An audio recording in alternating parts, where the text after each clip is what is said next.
tubaye ikaze mwese aba turi kumwe hano kuri Pure Gold TV uyu munsi wo kuwa kane tariki ya 14 z'ukwa gatatu 2024.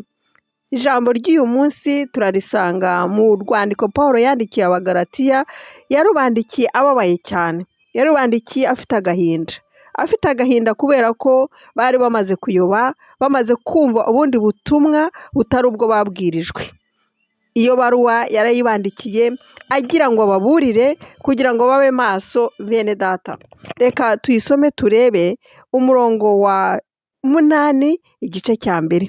Cyane cyane turibanda kuri iri jambo rikomeye cyane riri muri iyi baruwa yatangiye abandikira, riravuga ngo ariko nihagira ubabwiriza ubutumwa butari ubwo twababwirije, ari twe cyangwa ndetse n'abamarayika, uwo ari we wese, yaba avuye mu ijuru, abamarayika baturutse mu ijuru, umuntu uwo ari we wese aho yaba avuye avuga ngo arakomeye, akaza kubabwiriza ubutumwa butari ubwo twababwirije, azavumwe.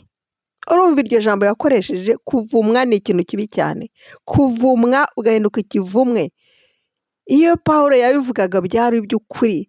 Iki kikugaragarize ko yarababajwe nuko itorero, abanyetorero bo muri b'abagalatiya bari bamaze kuyoba.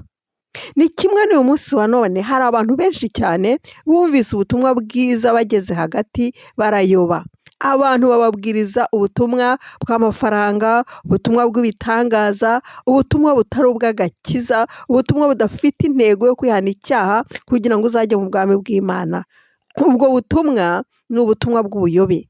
Hari ubutumwa buza bukuyobya kugira ngo ute inzira.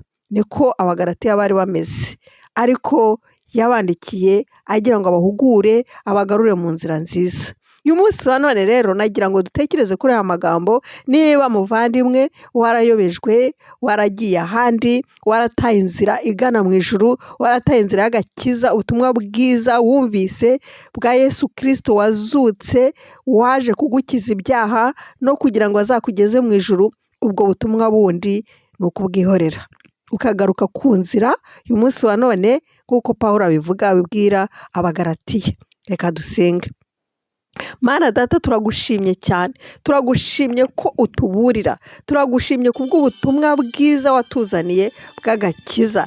Ndasabira buri wese waba warayobye kugira ngo uyu munsi umugarure mu nzira nyayo, nk'uko Pawulo yabwiraga abagalatiya. Nanjye ndasenga mbabajwe n'umuntu waba warayobye, abantu baramushyize muri confusion, bamwigisha ubuyobe. Wowe wese umufashe, umugarure mu nzira, kuko niwe bishoboye. Byose mbisabye mu izina rya Yesu Kristo umwami wacu, amena. Nshuti yanjye twari kumwe, ni ukuri ndasabye kugira ngo niba warayobye ugaruke, kandi niba utarayobye bwiriza abandi baba barayobye, kugira ngo twese dufatanye hamwe n'umurungu umwe, kuko dukundana. Imana ikugirire neza, ugire umugisha w'Imana. Mbasezeho mwese, tuzakomeza ubutaha. Umunsi mwiza.